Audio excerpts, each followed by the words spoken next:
네, 오늘 잠언 말씀 함께 보겠습니다. 잠언 12장 23절에서 28절까지 말씀 보겠습니다. 잠언 12장 23절로 28절입니다. 한 목소리로 같이 읽어보도록 하겠습니다. 슬기로운 자는 지식을 감추어 두어도 미련한 자의 마음은 미련한 것을 전파하느니라. 부지런한 자의 손은 사람을 다스리게 되어도 게으른 자는 버림을 받느니라. 근심이 사람의 마음에 있으면 그것으로 번뇌케 하나 선한 말은 그것을 즐겁게 하느니라. 의인은 그 이웃의 인도자가 되나 악인의 소행은 자기를 미혹하게 하느니라.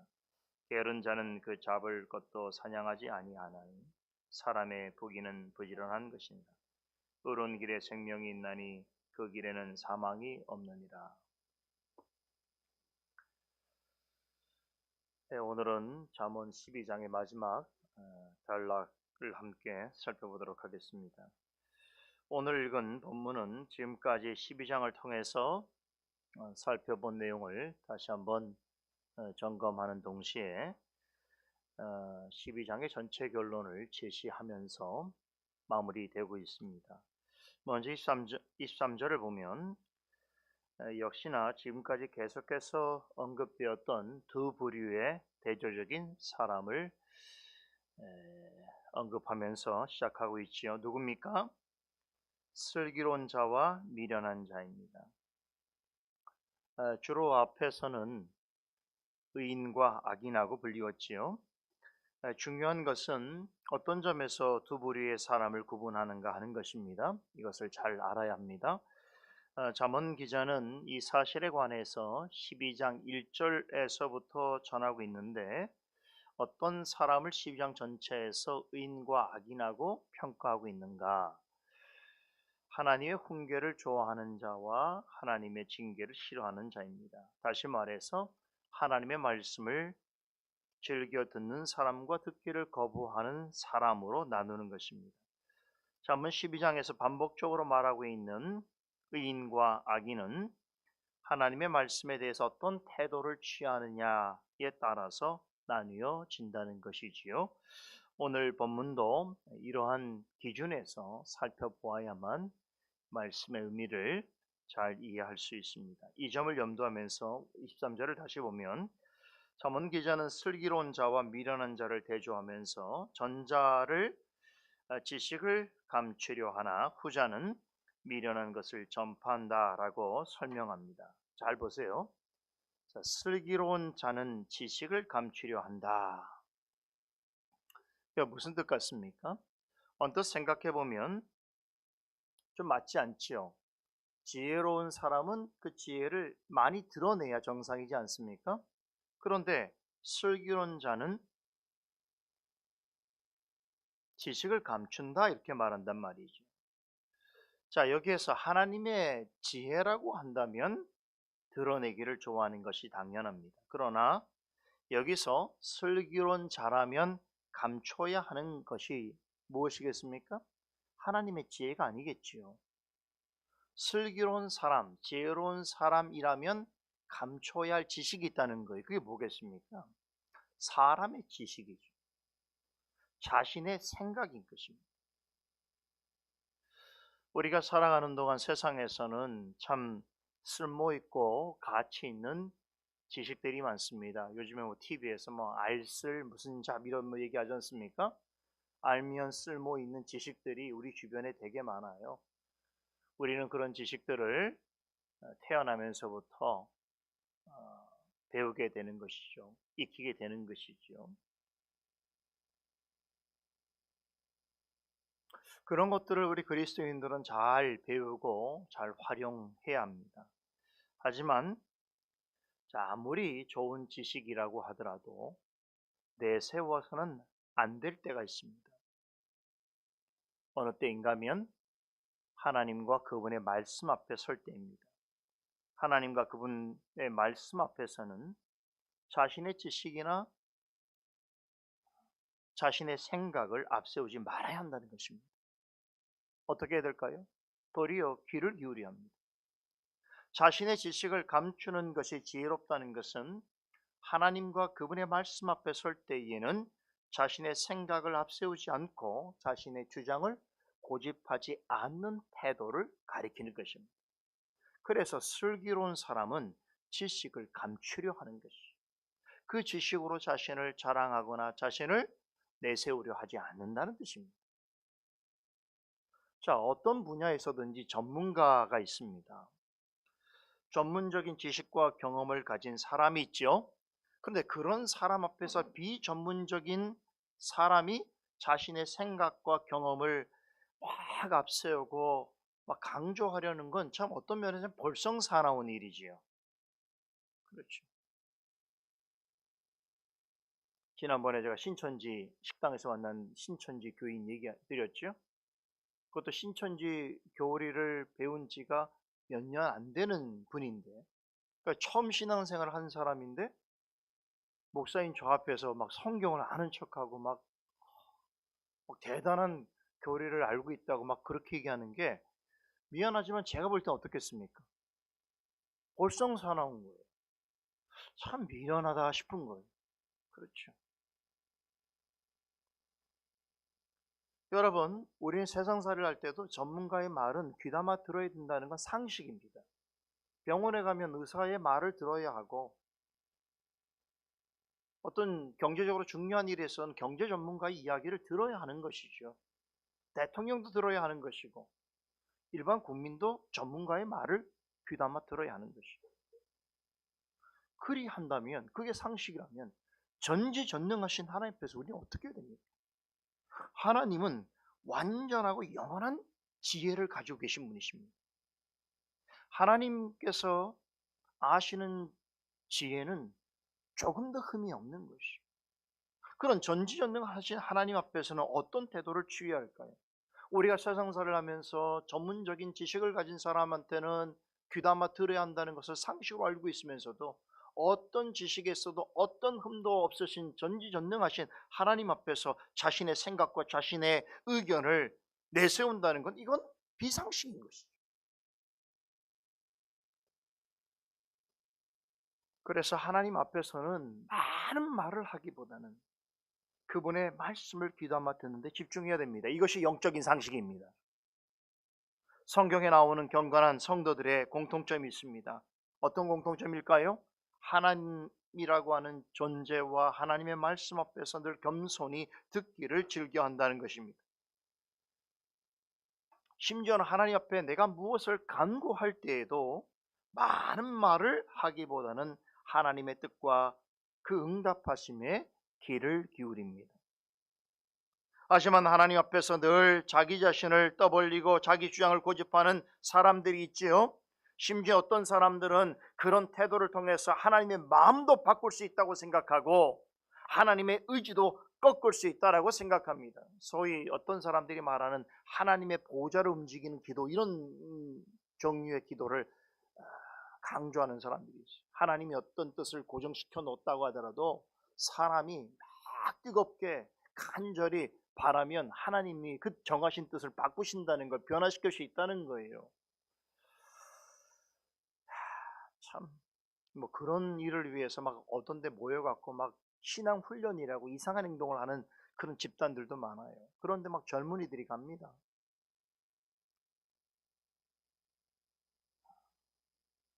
가서 뭘 기도하는지 아세요? 내가 주식에 얼마 투자했는데 하나님께 기도해서 주식이 대박 나기를 기도한다는 거예요.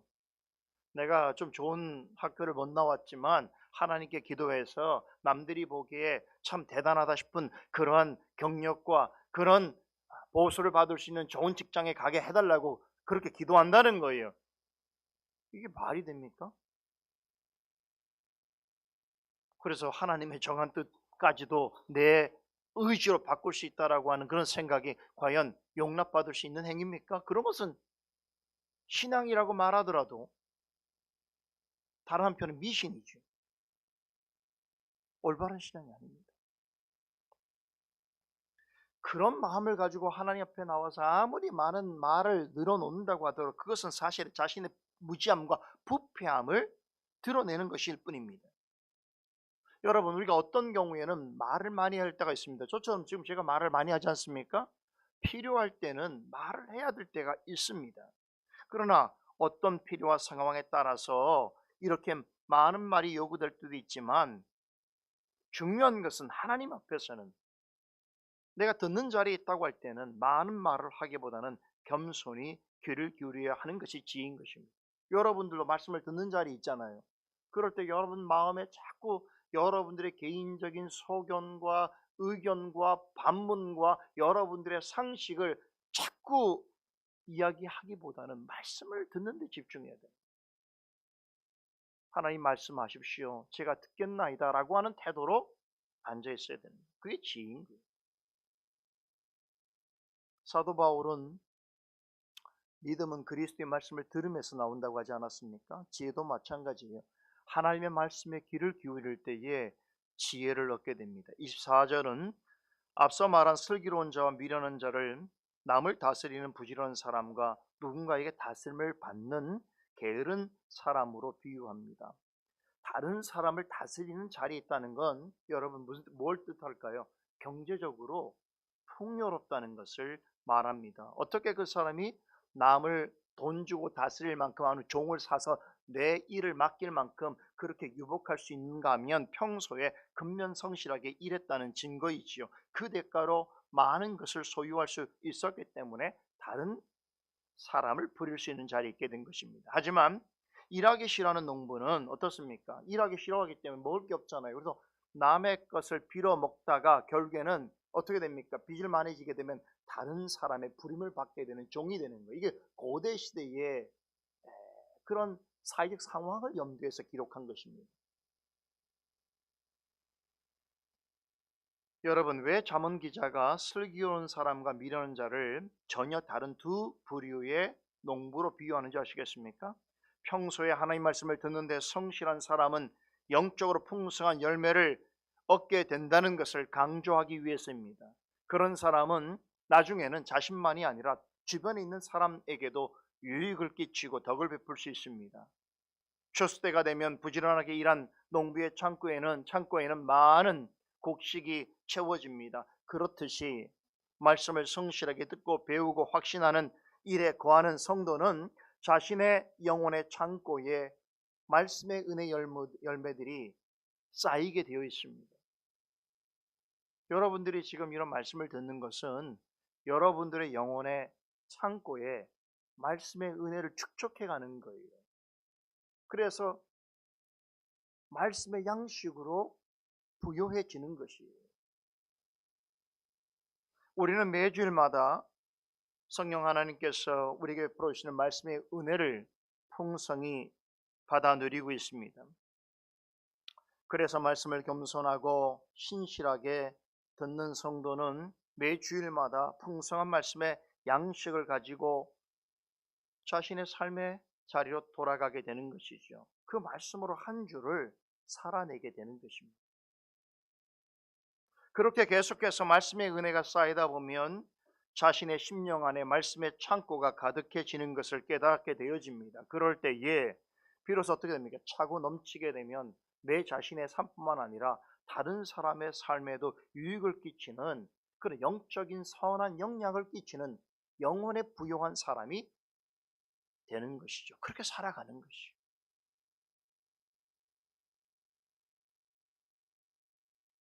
하지만 말씀을 듣는데 게으르다면 어떻게 될까요?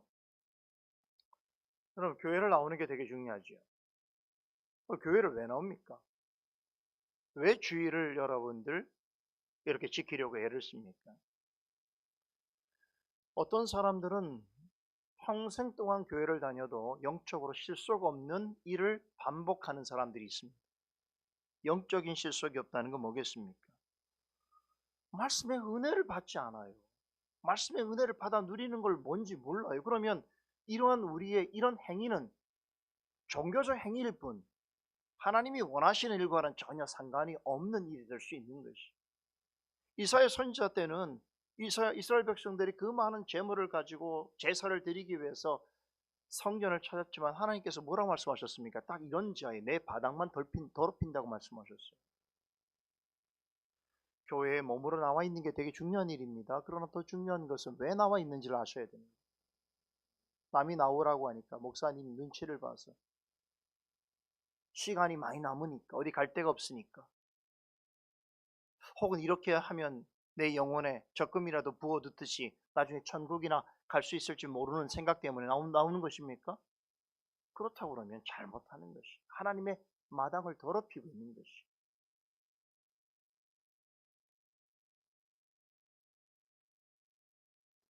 여러분 주일에 여러분들이 와서 말씀 아무리 좋은 말씀이 선포되어지고 아무리 은혜로운 말씀을 들어도 여러분의 마음에 영혼의 창고에 말씀의 은혜를 쌓아두는 일이 없다면, 다시 말하면 그 말씀의 창고가 행안이 비어 있으면 어떻게 되는 줄 아세요? 영적으로 피폐해지는 거예요. 영적으로 각박해지는 것이. 그래서 여러분들의 삶의 자리가 늘 영적으로 메마르고 곰핍하고 고단함이 계속되어지는 거예요. 기억하셔야 됩니다. 영적인 부요함과 영적인 빈곤함은 말씀과 관련되어 있습니다.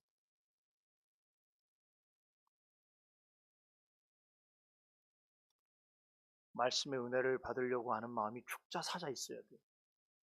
야, 오늘 주일은 하나님께서 나에게 어떤 말씀을 주실까? 나의 영혼의 창고에 어떤 말씀의 은혜로 채워주실까를 사실 교회를 올 때부터 기대해야 돼요. 말씀을 들으면서도 간절히 찾아야 돼요. 이어지는 25절은 사람이 말씀에 부지런하거나 게으르게 하는 원인이 무엇인지를 밝혀줍니다. 25절을 보세요. 근심이 사람의 마음에 있으면 그것으로 번뇌케 하나 선한 말은 그것을 즐겁게 하느니라 라고 말씀하지요. 한마디로 말하자면 잠언 기자는 사람의 마음에 부지런하거나 게으르게 되는 근원적인 원인이 어디 있다고 말합니까? 그 사람의 마음에 있다는 거예요. 마음이 중요한 거예요. 우선 말씀을 듣는 일에 즐거워하는 이유부터 보겠습니다. 여러분은 왜 말씀을 듣는 것을 좋아하십니까? 그 이유가 뭡니까? 말씀을 들으면 힘들고 괴롭고 고통스럽습니까? 그런 말씀을 좋아할 리가 없겠지요. 말씀을 좋아하는 이유가 있습니다. 그것은 하나님의 말씀은 내 마음을 즐겁게 하기 때문인 것이지요. 여기서 즐겁게 한다는 것은 영혼의 즐거움이 된다는 것을 말하는 것입니다. 수고하고 무거운 짐을 진 것 같은 그런 삶을 살아갈지라도 여러분 하나님의 말씀을 여러분이 잘 듣고 그 말씀을 통하여 은혜를 누릴 때에 듣는 이의 마음의 힘과 용기와 지혜를 얻게 되는 것이지요. 그래서 말씀을 들으면 사람의 영혼이 살아나고 영적인 평안과 즐거움을 맛보게 되는 것입니다. 그래서 말씀을 들으러 나오는 것이에요. 아무리 삶이 고단하더라도 하나님께서 말씀으로 마음의 흡족함을 주신단 말이에요. 지난주 살펴본 18절에서는 말씀을 전하는 지혜로운 자의 말을 뭐에 비유했습니까? 영혼을 치유하는 양약과 같다고 했지요. 에스겔서 37장에 보면 여러분 잘 아는 말씀 나오죠. 에스겔 선지자가 골짜기에 환상을 보는데 그 골짜기에 죽은 사람의 마른 뼈가 가득했습니다. 그때에 하나님께서 에스겔 선지자의 입을 통하여 말씀을 선포하시자 놀라운 일이 벌어졌죠. 죽은 마른 뼈들이 막 결합을 하더니만 나중에 사람으로 살아나는 것이. 여러분 이것은 영적인 아주 중요한 교훈을 주는 그러한 환상인데요. 하나님의 말씀은 죽은 자일지라도 영적으로 죽어가는 자일지라도 죽은 자일지라도 어떻습니까? 그에게 힘과 소망을 불어넣어서 그의 영혼을 되살리게 하는 놀라운 능력을 가지고 있다는 거예요. 힘이 없고 고단할 때에 여러분 어떻게 합니까? 몸에 좋은 음식을 찾지 않습니까? 그 음식을 먹으면 기력을 얻지 않습니까? 그렇듯이 생명 양식인 말씀은 영혼의 힘을 얻게 하고 마음의 즐거움을 제공합니다. 말씀은 수고하고 무거운 짐진 사람의 마음을 가볍게 할 뿐만 아니라 그 영혼의 기쁨과 평강을 가져다 주는 것입니다. 이러한 체험을 가지고 있는 성도는 어떻게 합니까? 말씀을 부단히 들으려고 애를 써요. 아무리 몸이 아파서 교회를 못 나오는 날이 있어도 그래도 말씀을 들으려고 애를 쓰는 것이, 말씀을 듣기 위해서 주의를 어떻게 하면 빠지지 않으려고 애를 쓰고 평일에도 어떻게든 말씀을 듣고 읽고 묵상하는 일에 대하여서 힘쓰게 되는 것입니다. 제가 오늘 사도행전 강설 시간 여러분에게 할 새로운 사람들이 있는데 바로 베레아에 살고 있는 사람들입니다. 우리가 지난주에 데살로니가 교회 성도들에 대해서 칭찬하는 이야기를 배웠는데 오늘 본문을 통해서 만나게 될 베레아 성도들은 그보다 더 훌륭한 신앙을 가진 사람들입니다. 궁금하지? 데살로니가 성도들보다 더 칭찬받을 만한 것이 있는 성도들인데 오늘 잠언 해설 내용과 너무나 밀접해서 제가 사실은 오늘 잠언 해설 시간에 사도행전 이야기를 할 뻔했어요. 넘어가겠어요. 야, 어떻게 이렇게 말씀을 그냥 여러분 잘 들어보셔요. 오늘 말씀을 잘 들으신 분은 이따가 사도행전 강설 시간에 놀라운 사실들을 발견하게 됩니다. 여러분 지금은 뭐라고 하셨습니까? 감사하게도 우리를 향해서 은혜 받을 때라고 말씀하셨어요. 말씀을 통해서 얼마나 좋은 은혜들을 우리에게 많이 베풀어 주십니까? 우리가 주일마다 그것을 경험하지 않습니까? 이것들을 우리에게 거저 주시는 것 아니에요. 여러분들이 헌금해서 이걸 얻는 게 아니에요. 하나님께서 거저 우리에게 주시는 말씀의 은혜들입니다. 이것이 얼마나 귀하고 큰 것입니까? 이 사실을 기쁘고 감사하게 여길 수 있어야 돼요. 소망을 해야 되는 거예요. 바른 말씀을 전해주시고 말씀의 은혜를 베풀어 주실 때에 그것을 맛보고 누릴 수 있어야 하는 것입니다. 그렇게 해야만 말씀을 배우고 확신한 일에 거할 수 있는 것입니다. 하지만 모든 사람이 부지런한 농부 같지는 않지요. 게으른 농부 같은 이들도 있어서 아무리 좋은 말씀이라도 귀담아 듣지 아니하고 기뻐하거나 감사해하지 않습니다. 평생을 지나도 말씀에 대해서 감사함을 모르고 말씀을 전하는 목회자에게 감사하다는 말을 한번 못하는 사람도 있어요. 그 어리석은 사람이고 불행한 인생입니다. 하나님 앞에서 본다면.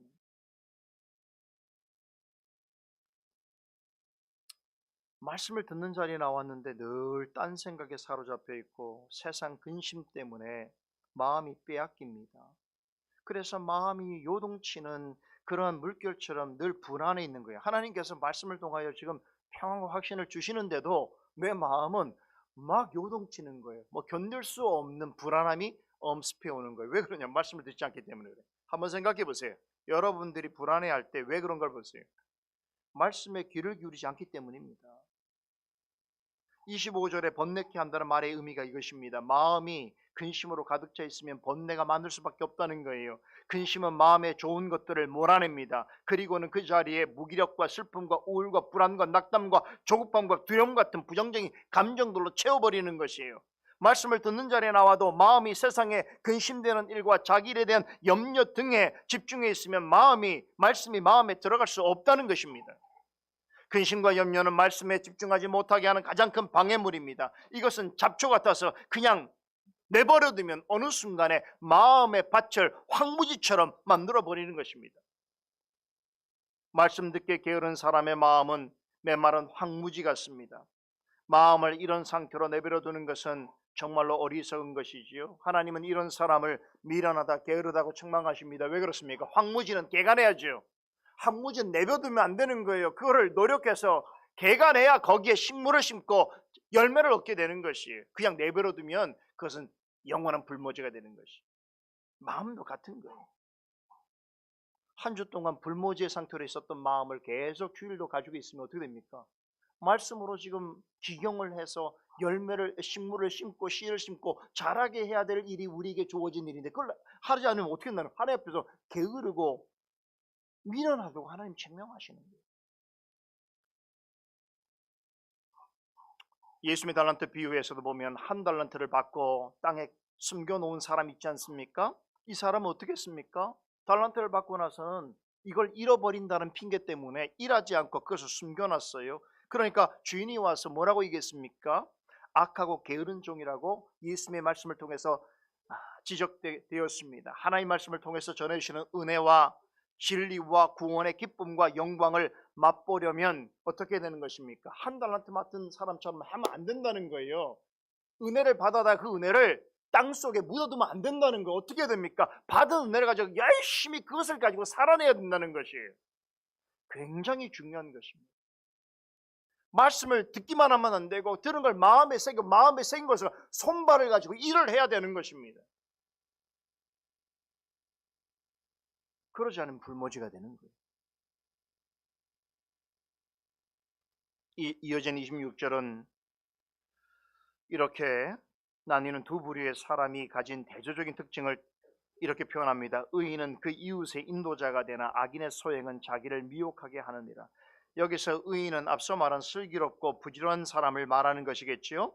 하나님의 말씀을 잘 듣고 따르는 사람은 어떻게 된다는 것입니까? 다른 사람에게도 선한 일을 하게 되는 것인데, 즉 이웃의 인도자가 된다는 거예요. 그래서 여러분, 복음의 은혜를 받은 사람이 어떤 사람입니까? 어떻게 하게 됩니까? 그 복음을 다른 사람에게 전하게 되는 거예요. 그런 이웃보다 좋은 이웃이 없는 것이지요. 내 이웃이 나에게 복음을 전해서 내가 예수 그리스도를 믿었다고 하면 그 이웃보다 좋은 이웃이 세상에 어디 있습니까? 그렇죠. 여러분들 좋은 이웃이 되길 바랍니다. 정말로 좋은 이웃이 되어야 돼요. 나 때문에 기독교에 대해서 좋지 않은 인상을 가졌던 어떤 이웃이 내가 그리스도인이라는 사실을 알고 나서 기독교에 대해서 복음에 대해서 좋은 생각을 가졌다고 한다면 그것은 선한 일을 한 것입니다.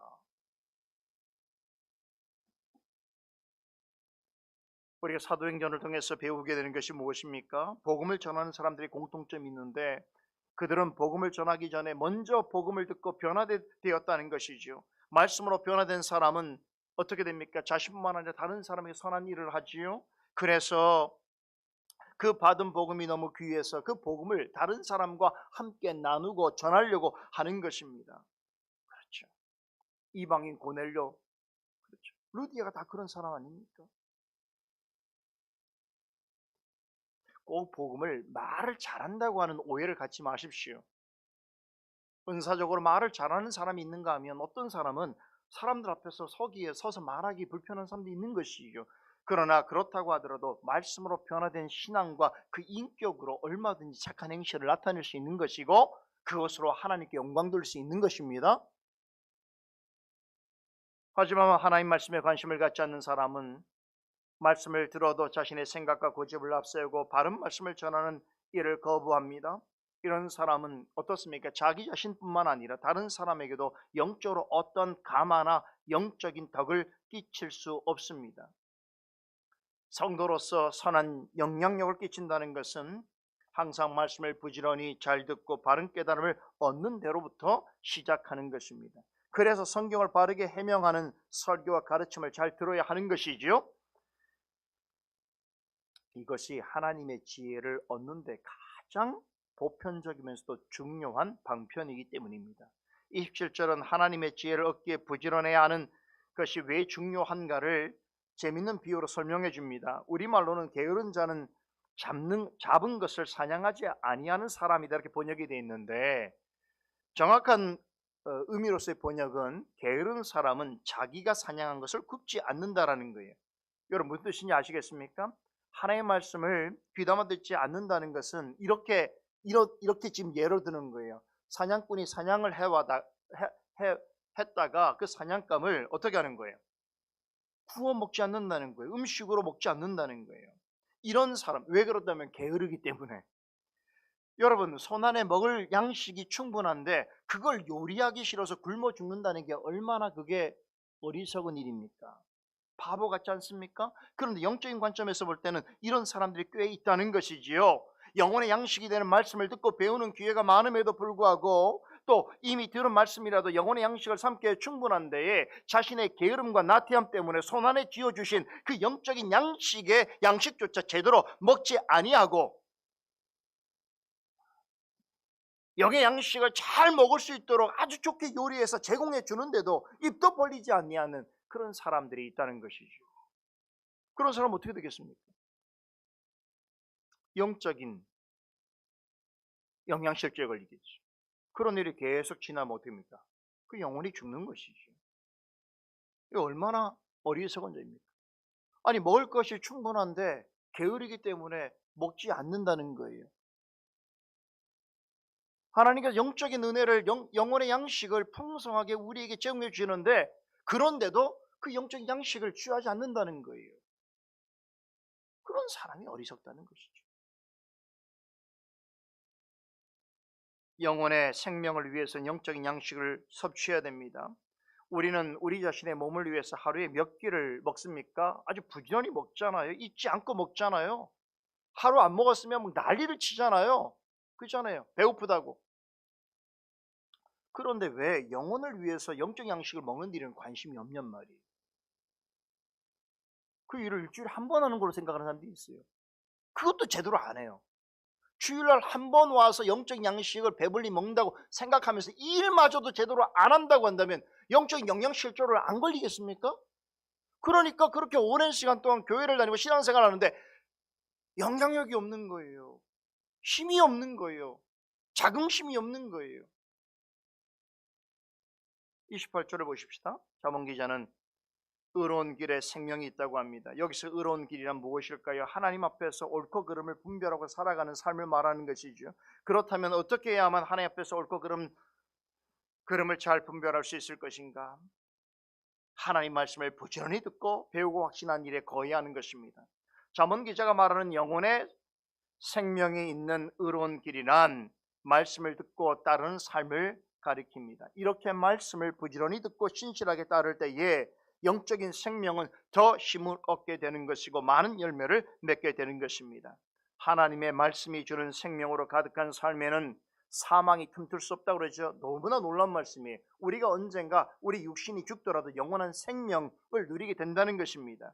우리가 사는 세상에도 의로운 길을 가고자 하고 의로운 삶을 살고자 하는 의인 같은 사람들이 있습니다. 그런데 잠언 기자가 말하고 있는 실제로 의로운 길과 의로운 삶은 무엇을 말해주는 것입니까? 그것은 하나님의 말씀과 늘 함께하는 삶인 것입니다. 하나님의 말씀과 함께하는 길에는 항상 생명이 있습니다. 성령께서는 말씀을 통해서 우리에게 영적인 생명을 공급해 주십니다. 말씀과 함께 영적 생명을 가지고 하나님께서 기뻐하시는 의로운 생을 살아가는 사람에게 있어서는 죽음은 틈탈 수가 없습니다. 이런 사람이야말로 진정으로 슬기로운 자라고 말하는 것입니다. 믿으십니까? 언제나 말씀으로, 말씀과 함께, 말씀과 더불어 점점 더 지혜로워져가는 여러분과 제가 되기를 간절히 소원합니다. 기도하십시다. 거룩하신 하나님 감사드립니다. 오늘도 우리에게 하늘의 지혜인 말씀을 허락해 주심으로 또 이 말씀을 듣고 또 저희가 더 하나님 앞에 지혜로운 삶을 살기 원하여 마음을 다짐하며 또 깨달으며 나아가기를 원합니다. 오늘 우리에게 주신 이 거룩하고 복된 날 주님의 은혜의 말씀을 통해서 우리 영혼이 새롭게 힘을 얻고 더 슬기로워져가는 귀한 하루 되게 하여 주시옵소서. 예수 그리스도 이름으로 기도드리옵나이다. 아멘.